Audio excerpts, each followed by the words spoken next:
ঝিনাইদহের মহেশপুর সীমান্তে বিএসএফের গুলিতে বাংলাদেশি নিহত।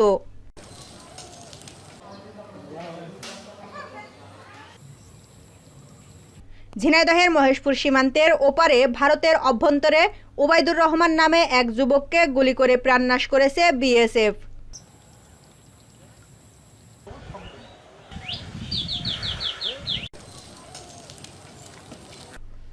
সকালে ভারতের 24 পরগনা জেলার মধুপুর নামক স্থান থেকে মৃতদেহটি উদ্ধার করেছে ভারতের পুলিশ।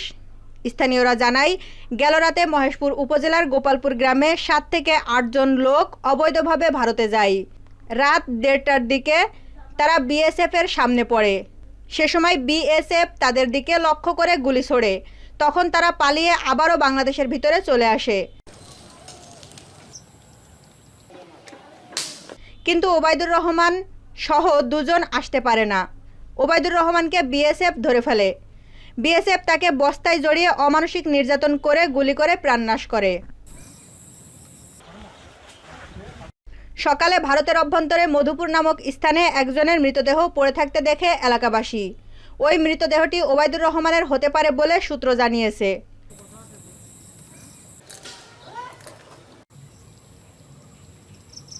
মৃতদেহটি ভারতের বাগদা থানার পুলিশ উদ্ধার করে নিয়ে গেছে।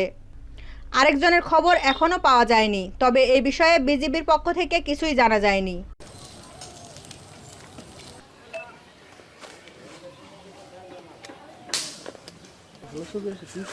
এই দেখেন